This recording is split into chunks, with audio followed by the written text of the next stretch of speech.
Bonjour, salam alaikum. Je vous fais la lecture du livre Le Petit Prince. C'est un livre d'Antoine de Saint-Exupéry qu'il a écrit, c'est un aviateur, et il l'a écrit en 1948. C'est un livre que ma maman a lu quand elle était enfant. C'est un livre dont elle m'a reparlé peu de temps après qu'Allah l'ait ramené près de lui. Rabbi ar-Rahma. Elle m'a parlé de ce livre quelques minutes avant de faire la shahada. Alhamdulillah, Allahu Akbar. La ilaha illallah wahdahu la sharika lahu. Ce livre donc est une œuvre de Saint-Exupéry. Courrier Sud, Vol de nuit, Terre des hommes, lettre à un otage, pilote de guerre citadelle, Le Petit Prince. Et il a dédicacé ce livre à Léon Werth. Je cite: Je demande pardon aux enfants d'avoir dédié ce livre à une grande personne. Mais j'ai une excuse sérieuse. Cette grande personne est le meilleur ami que j'ai eu au monde. J'ai une autre excuse. Cette grande personne peut tout comprendre, même les livres pour enfants. J'ai une troisième excuse. Cette grande personne habite en France, où elle a faim et froid. Elle a bien besoin d'être consolée. Si toutes ces excuses ne suffisent pas, je veux bien dédier ce livre à l'enfant qui a été autrefois cette grande personne. Toutes les grandes personnes ont d'abord été des enfants, mais peu d'entre elles s'en souviennent. Je corrige donc ma dédicace à Léon Werth, quand il était petit garçon. Oh, je crois qu'il manque des livres à mon page. Des pages à mon livre. Ça commence à la page 9. Lorsque j'avais 6 ans, j'ai vu, une fois, une magnifique image dans un livre sur la forêt vierge qui s'appelait Histoire vécue. Ça représentait un serpent boa qui avalait un fauve. Voilà la copie du dessin. Il faut savoir que dans le livre, il y a plein d'illustrations. Je mettrai ultérieurement toutes les photos du livre. On disait dans le livre, les serpents boa avalent leur proie tout entière sans la mâcher. Ensuite, ils ne peuvent plus bouger et ils dorment pendant les 6 mois de leur digestion. J'ai alors beaucoup réfléchi sur les aventures de la jungle et, à mon tour, j'ai réussi, avec un crayon de couleur, à tracer mon premier dessin. Mon dessin numéro 1. Il était comme ça. J'ai montré mon chef-d'œuvre aux grandes personnes et je leur ai demandé si mon dessin leur faisait peur. Elles m'ont répondu: pourquoi un chapeau me ferait-il peur? Mon dessin ne représentait pas un chapeau, il représentait un serpent boa qui digérait un éléphant. J'ai alors dessiné l'intérieur du serpent boa, afin que les grandes personnes puissent comprendre. Elles ont toujours besoin d'explications. Mon dessin numéro 2 étant comme ça. Les grandes personnes m'ont conseillé de laisser de côté les dessins de serpents, bois, ouverts ou fermés, et de m'intéresser plutôt à la géographie, à l'histoire, au calcul et à la grammaire. C'est ainsi que j'ai abandonné, à l'âge de 6 ans, une magnifique carrière de peintre. J'avais été découragée par l'insuccès de mon dessin numéro 1 et de mon dessin numéro 2. Les grandes personnes ne comprennent jamais rien, toutes seules. Et c'est fatigant pour les enfants de toujours et toujours leur donner des explications.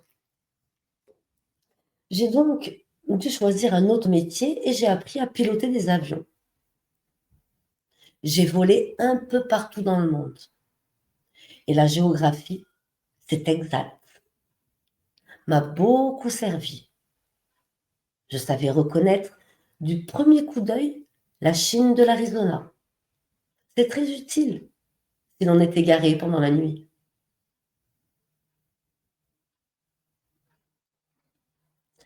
J'ai ainsi eu, au cours de ma vie, des tas de contacts avec des tas de gens sérieux. J'ai beaucoup vécu chez les grandes personnes. Je les ai vus de très près.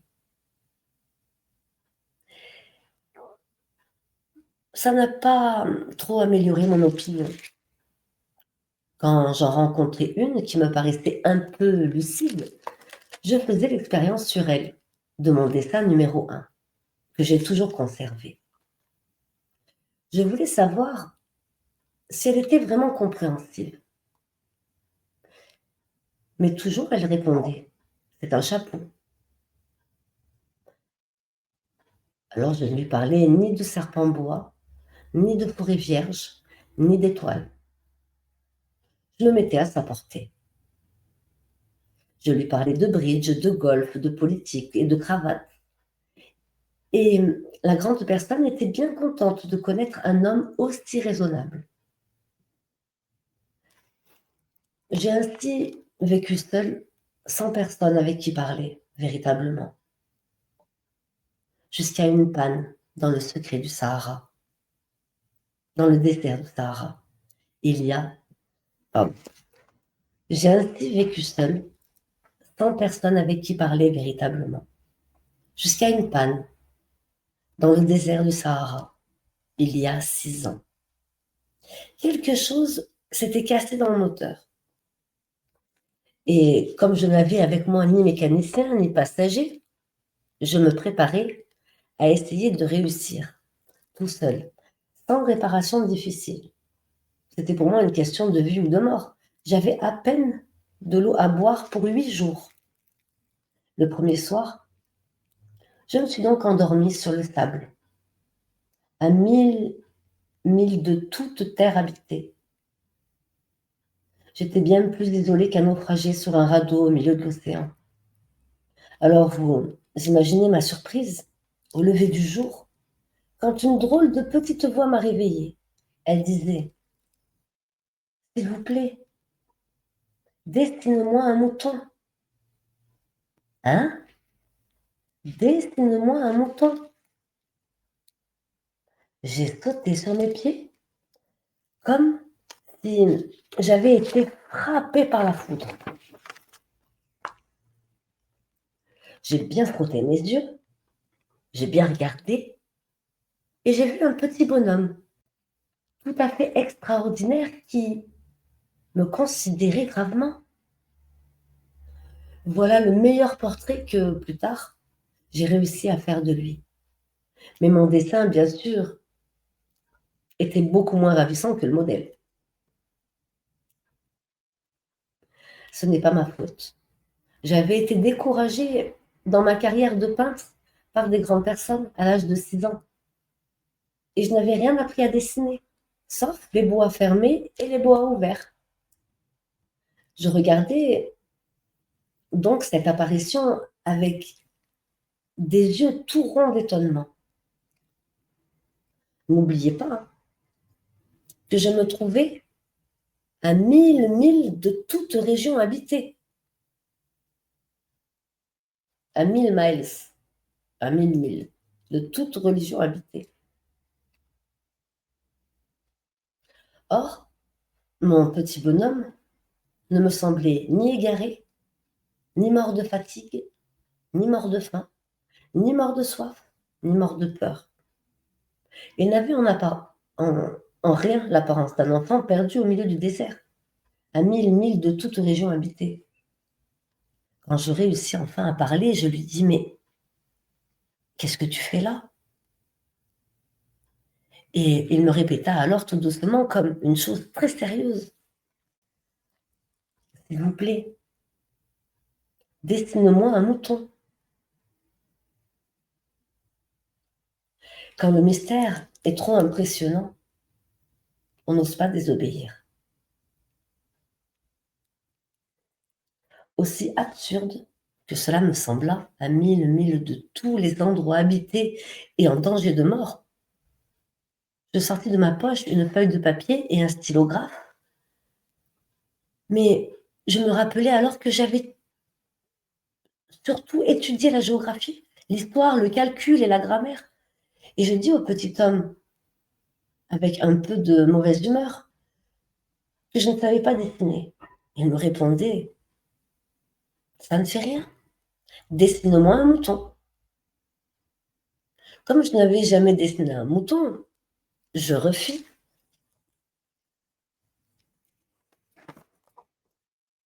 Je refus.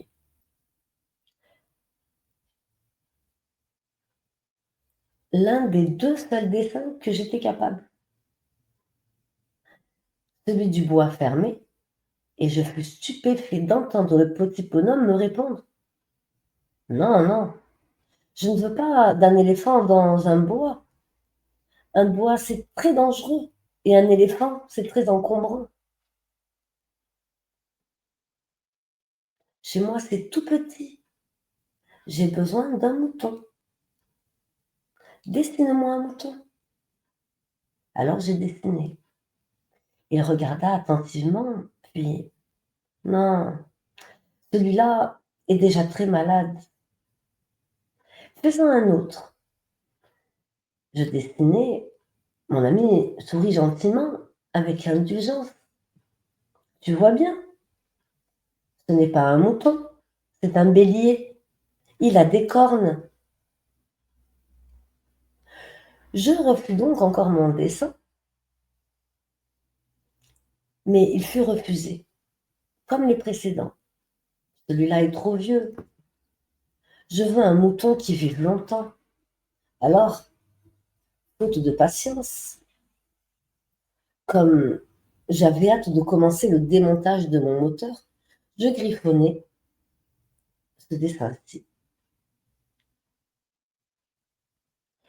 et je lançai: «Ça, c'est la caisse. Le mouton que tu veux est dedans». Mais je fus bien surpris de voir s'illuminer le visage de mon jeune juge. C'est tout à fait comme ça que je le voulais. Crois-tu qu'il faille beaucoup d'herbe à ce mouton? Pourquoi? Parce que chez moi, c'est tout petit.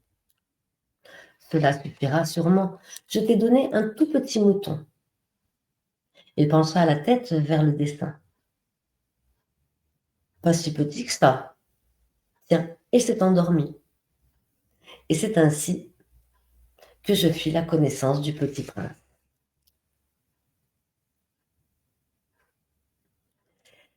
Il m'a fallu longtemps pour comprendre d'où il venait. Le petit prince, qui me posait beaucoup de questions, ne semblait jamais entendre les miennes. Ce sont des mots prononcés par hasard qui, peu à peu, m'ont tout révélé. Ainsi, quand il aperçut pour la première fois mon avion, je ne dessinerai pas mon avion. C'est un dessin beaucoup trop compliqué pour moi. Il me demanda: «Qu'est-ce que c'est cette chose-là?»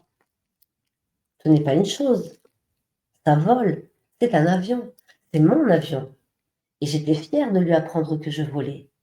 Alors il s'écria: «Comment tu es tombé du ciel?» «Oui», fis-je modestement. «Ah, ça c'est drôle. Comment? Tu es tombé du ciel?» «Oui», fis-je modestement. «Ah, ça c'est drôle». Et le petit prince eut un très joli éclat de rire qui m'irrita beaucoup. Que l'on prenne Mais malheur au sérieux, puis il ajouta: alors toi aussi tu viens du ciel? De quelle planète es-tu? J'entrevis aussitôt une lumière dans le mystère de sa présence, et j'interrogeai brusquement: tu viens donc d'une autre planète? Mais il ne me répondit pas. Il hocha la tête doucement tout en regardant mon avion. C'est vrai que là-dessus, tu ne peux pas venir de bien loin. Et il s'enfonça dans une rêverie qui dura longtemps. Puis surtout, mon mouton de sa poche. Puis, sortant mon mouton de sa poche, il se plongea dans la contemplation de son trésor.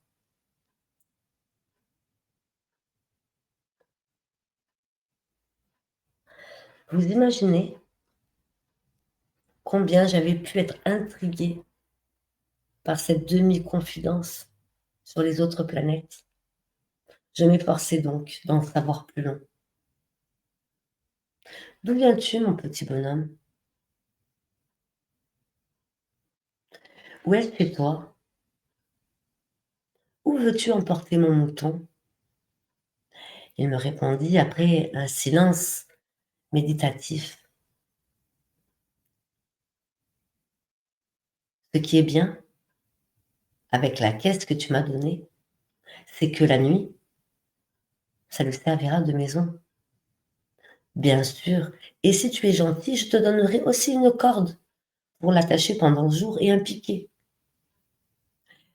La proposition parut choquer le petit prince. L'attacher? Quelle drôle d'idée! Mais si tu ne l'attaches pas, elle ira n'importe où et il se perdra. Il ira n'importe où et il se perdra. Et mon ami eut encore un éclat de rire. Mais où veux-tu qu'il aille? À n'importe où, droit devant lui. Alors le petit prince remarqua gravement. Ça ne fait rien. C'est tellement petit chez moi. Et avec un peu de mélancolie, peut-être il ajouta, droit devant soi, on ne peut pas aller plus loin.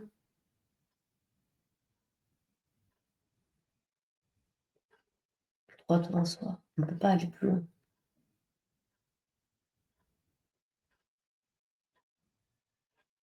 J'avais ainsi appris une seconde chose très importante, c'est que sa planète d'origine était à peine plus petite qu'une maison. Ça ne pouvait pas m'étonner beaucoup. Je savais bien qu'en dehors des grosses planètes comme la Terre, Jupiter, Mars, Vénus, auxquelles on a donné des noms, il y en a des centaines d'autres qui sont quelquefois si petites qu'on a beaucoup de mal à les apercevoir au télescope. Quand un astronome découvre l'une d'elles, il lui donne pour nom un numéro. Il l'appelle par exemple l'astéroïde 3251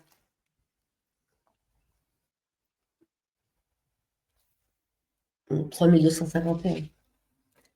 J'ai de sérieuses raisons de croire que la planète d'où venait le Petit Prince est l'astéroïde B612.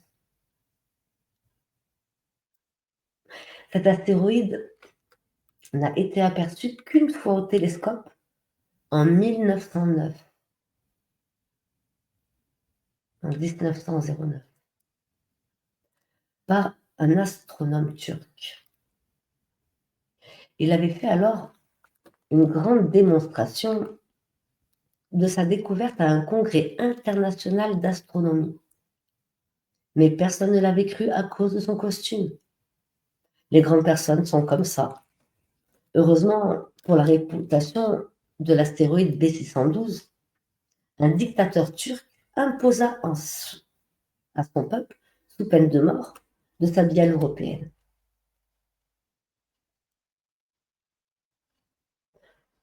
Heureusement pour la réputation de l'astéroïde B612, un dictateur turc imposa à son peuple, sous peine de mort, de s'habiller à l'européenne. L'astronome refut sa démonstration en 1920, dans un habit très élégant. Et cette fois-ci, tout le monde fut de son avis.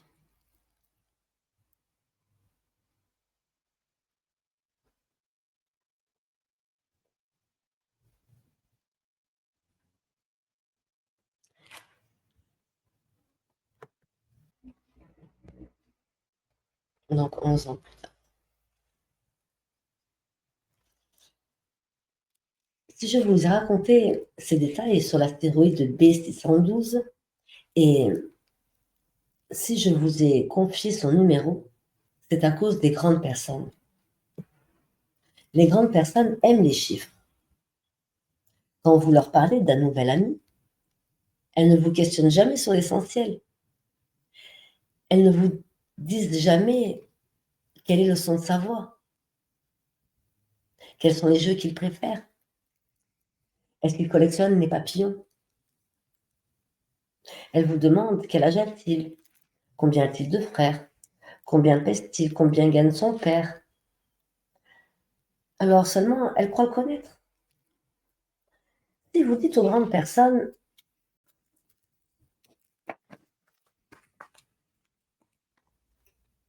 j'ai vu une belle maison en briques roses, avec des géraniums aux fenêtres et des colombes sous le toit. Elles ne parviennent pas à s'imaginer cette maison. Il faut leur dire, j'ai vu une maison de 200 000 francs.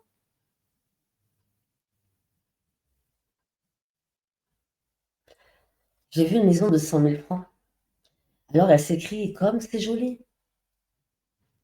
Ainsi, si vous leur dites, la preuve que le petit prince a existé, c'est qu'il était ravissant, qu'il riait et qu'il voulait un mouton. Quand on veut un mouton, c'est la preuve qu'on existe. Elles hausseront les épaules et vous traiteront d'enfant. Mais si vous leur dites, la planète d'où il venait est l'astéroïde B612, alors elles seront convaincues. Et elles vous laisseront tranquille avec leurs questions. Elles sont comme ça. Il ne faut pas leur en vouloir. Les enfants doivent être très indulgents envers les grandes personnes. Mais bien sûr, nous qui comprenons la vie, nous nous moquons bien des numéros. J'aurais aimé commencer cette histoire à la façon des contes de fées. J'aurais aimé dire, il était une fois un petit prince qui habitait une planète à peine plus grande que lui et qui avait et qui avait besoin d'un ami. Pour ceux qui comprennent la vie, ça aurait eu l'air beaucoup plus vrai.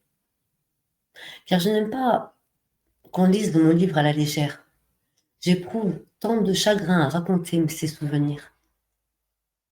Il y a 6 ans déjà que mon ami s'en est allé avec son mouton. Si j'essaie d'ici de le décrire, c'est afin de ne pas l'oublier. C'est triste d'oublier un ami. Tout le monde n'a pas eu un ami. Et je puis devenir comme les grandes personnes qui ne s'intéressent plus aux chiffres, qui ne s'intéressent plus qu'aux chiffres.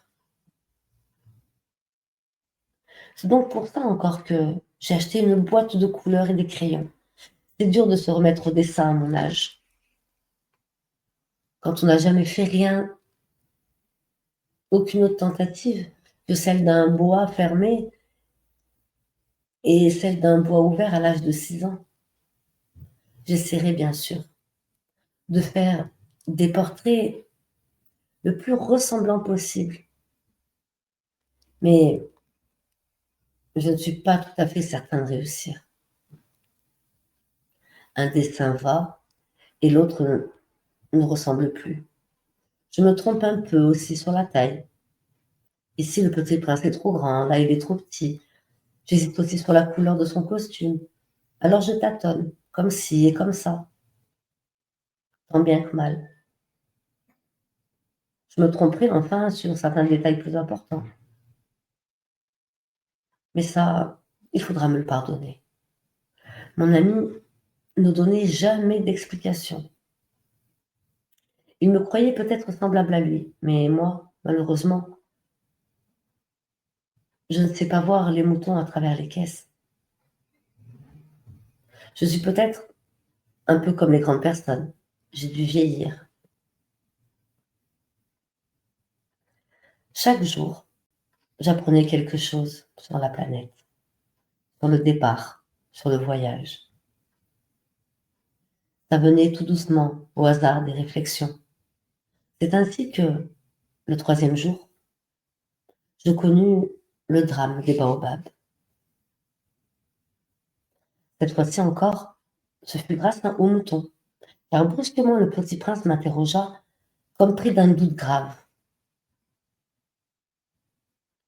C'est bien vrai, n'est-ce pas, que les moutons mangent les arbustes? C'est bien vrai, n'est-ce pas, que les moutons mangent les arbustes? Oui, c'est vrai. Ah, je suis content.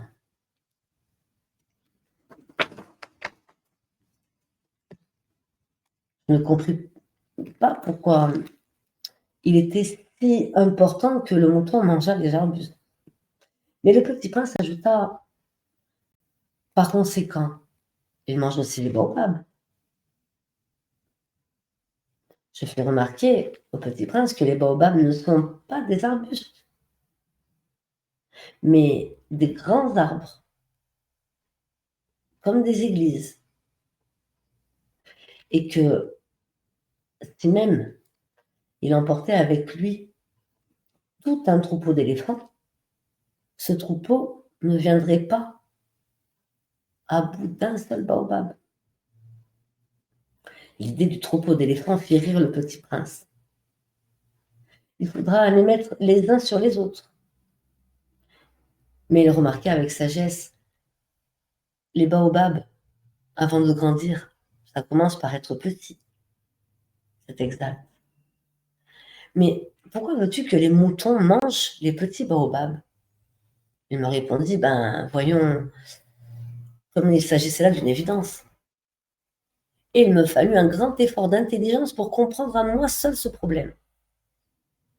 Et en effet, sur la planète du Petit Prince, il y avait, comme sur toute planète, de bonnes herbes et de mauvaises herbes.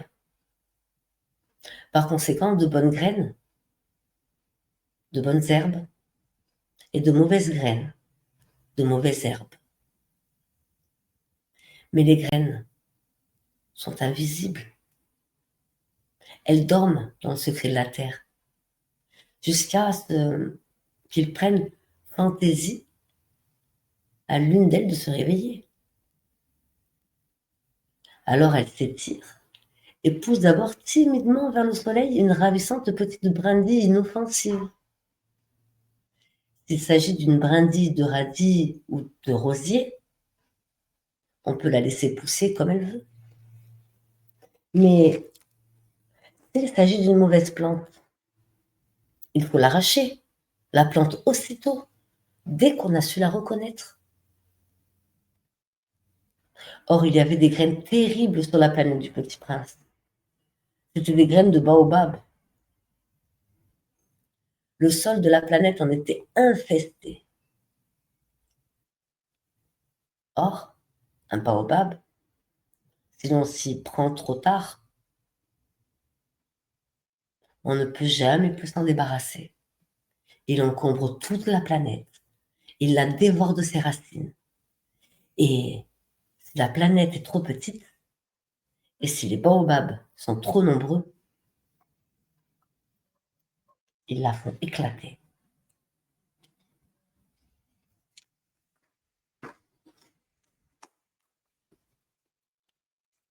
C'est une question de discipline, me disait plus tard le petit prince. Quand on a terminé sa toilette du matin, il faut faire soigneusement la toilette de la planète. Il faut s'astreindre régulièrement à arracher les baobabs dès qu'on les distingue, d'avec les rosiers auxquels ils ressemblent beaucoup quand ils sont très jeunes. C'est un travail très ennuyeux mais très facile. Et un jour, il me conseilla de m'appliquer à réussir un beau dessin. pour bien faire entrer ça dans la tête des enfants de chez moi. S'ils voyageaient un jour, me disait-il, ça pourrait leur servir. Il est quelquefois sans inconvénient de remettre à plus tard son travail. Mais s'il s'agit des baobabs, c'est toujours une catastrophe. J'ai connu une planète habitée par un paresseux. Il avait négligé 3 arbustes. Et sur les indications du Petit Prince, j'ai dessiné cette planète-là. Je n'aime guère prendre le ton d'un moraliste, mais le danger des baobabs est si peu connu.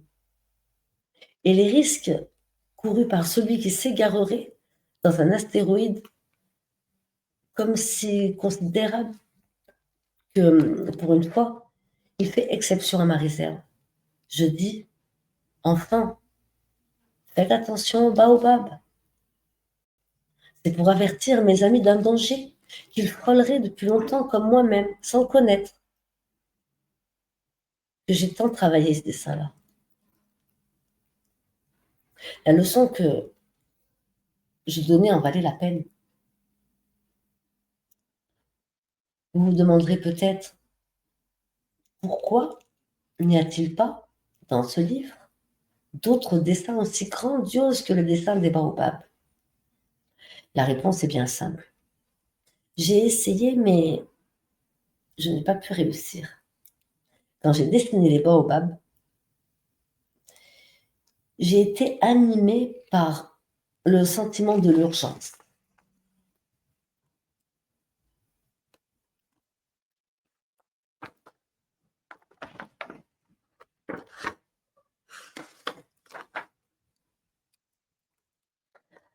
Ah, petit prince, j'ai compris. Peu à peu, ainsi, ta petite vie mélancolique. Tu n'avais eu longtemps pour distraction que la douceur des couchers du soleil. J'ai appris ce détail nouveau. Le 4e jour au matin, quand tu m'as dit j'aime bien les couchers du soleil, allons voir un coucher de soleil. Mais il faut attendre. Attendre quoi? Attendre que le soleil se couche.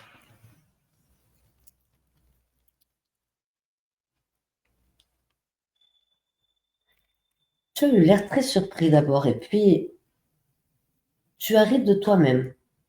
Et tu m'as dit, je me crois toujours chez moi. En effet, quand il est midi aux États-Unis, le soleil, tout le monde le sait, se couche sur la France. Quand il est midi aux États-Unis, le soleil se couche sur la France. Il suffirait de pouvoir aller en France en 1 minute pour assister au coucher du soleil. Malheureusement, la France est bien trop éloignée. Mais sur ta si petite planète, il te suffirait de tirer ta chaise de quelques pas et tu regarderais le crépuscule chaque fois que tu désirerais.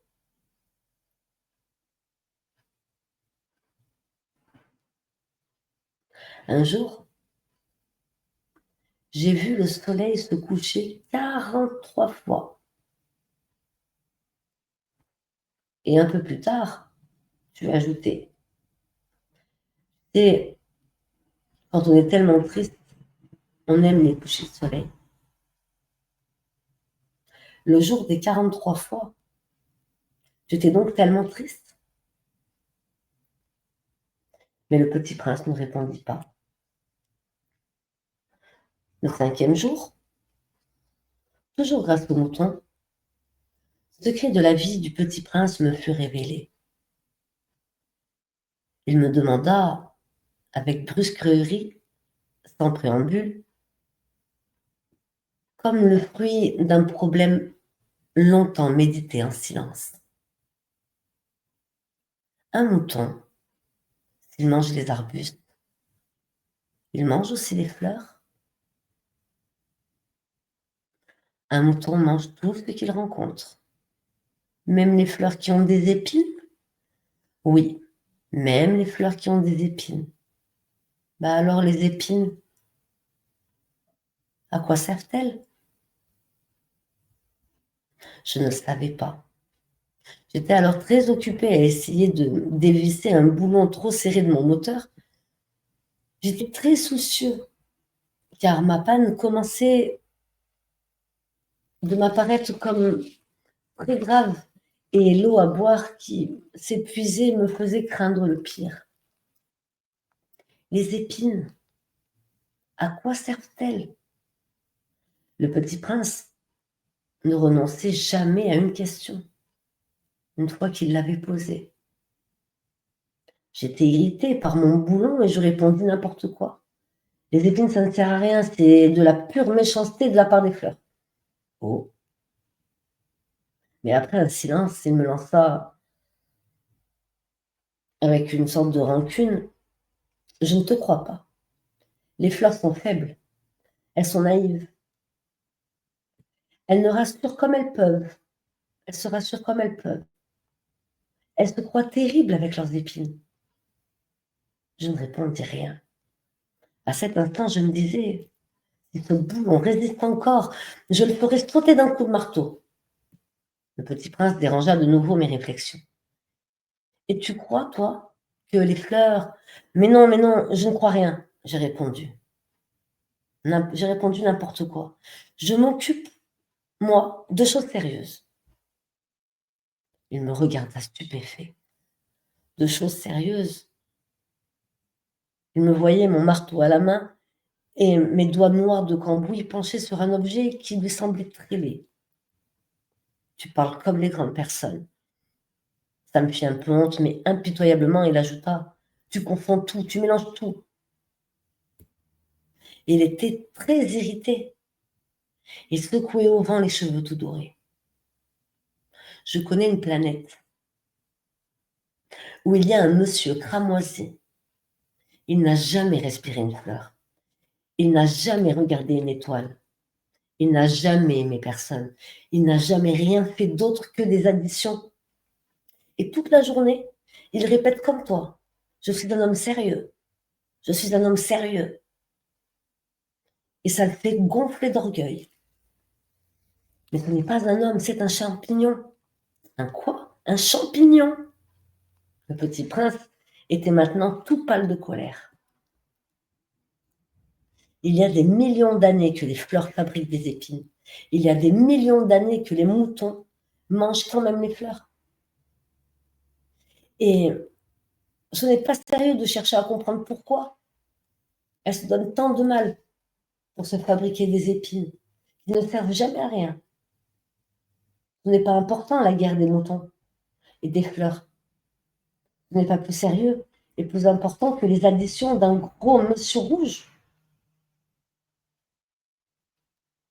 Et si je connais, moi, une fleur unique au monde, qui n'existe nulle part sauf dans ma planète,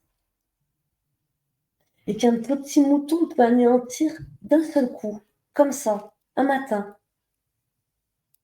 sans se rendre compte de ce qu'il fait. Ce n'est pas important, ça.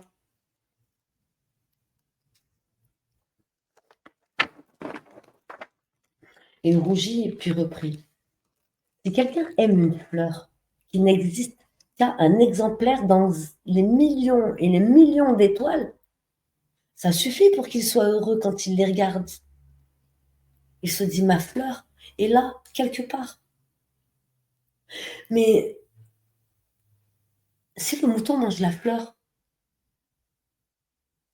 c'est pour lui comme si brusquement toutes les étoiles s'éteignaient. Et ce n'est pas important, ça. Il ne put rien dire de plus. Il éclata brusquement en sanglots. La nuit était tombée. J'ai lâché mes outils. Je me moquais bien de mon marteau, de mon boulon, de la soif et de la mort.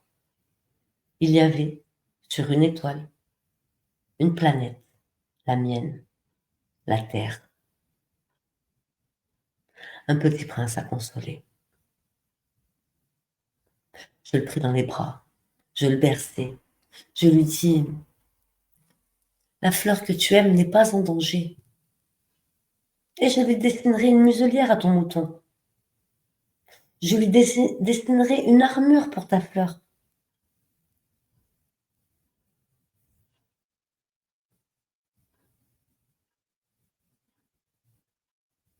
La fleur que tu aimes n'est pas en danger.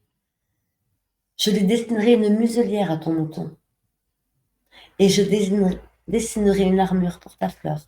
Je je ne savais pas trop quoi dire. Je me sentais très maladroit. Je ne savais comment l'atteindre ou le rejoindre. C'est tellement mystérieux, le pays des larmes.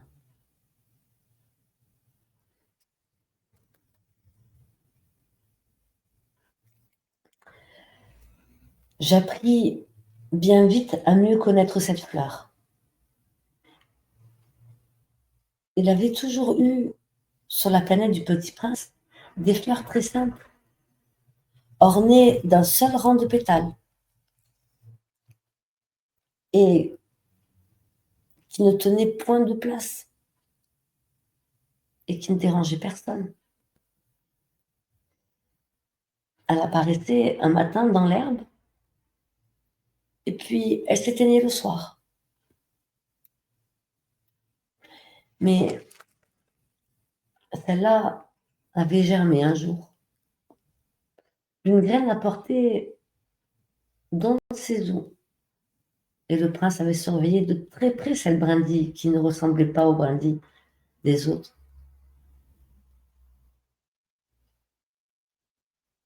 Elle pouvait être un nouveau genre de baobab, mais l'arbuste cessa vite de croître et commença de préparer une fleur. Le petit prince, qui assistait à l'installation d'un bouton énorme, sentait bien qu'il en sortirait une apparition miraculeuse. Mais la fleur n'en finissait pas de se préparer à être belle, à l'abri de sa chambre verte. Elle choisissait avec soin ses couleurs, elle s'habillait lentement, elle ajustait un à un ses pétales. Elle ne voulait pas sortir toute fripée comme les coquelicots. Elle ne voulait apparaître que dans le plein rayonnement de sa beauté. Et oui, elle était très coquette.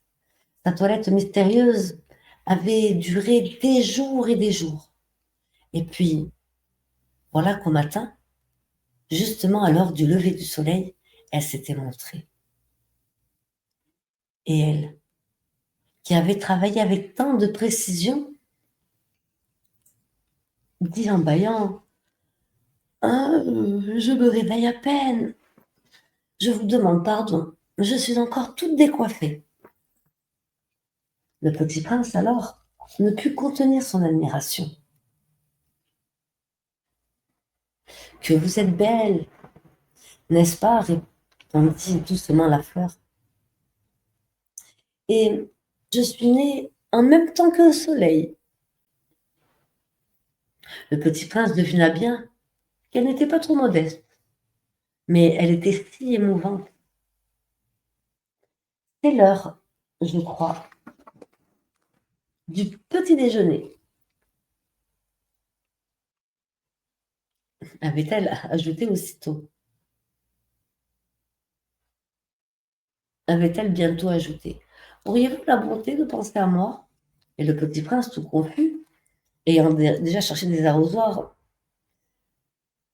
le petit prince, tout confus, ayant été chercher un arrosoir d'eau fraîche, avait servi la fleur. Ainsi l'avait-elle bien vite tourmentée par sa vanité un peu ombrageuse. Un jour, par exemple, partant de 4 épines, elle avait dit au petit prince: «Ils peuvent venir, les griffes, avec leurs griffes. Il n'y a pas de tigre sur ma planète», avait objecté le petit prince. «Et puis, les tigres ne mangent pas d'herbe. Je ne suis pas une herbe», avait doucement répondu la fleur. «Pardonnez-moi.» Je ne crains rien des tigres, mais j'ai horreur des courants d'air. Vous n'auriez pas un paravent? Horreur des courants d'air? Vous n'avez pas de chance pour une plante, avait remarqué le petit prince. Cette fleur est bien compliquée. Le soir, vous me mettrez sous globe. Il fait très froid chez vous. C'est mal installé, là d'où je viens. Mais elle s'était interrompue.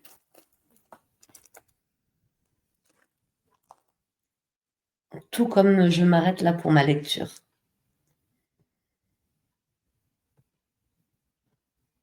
On en est à la page 33.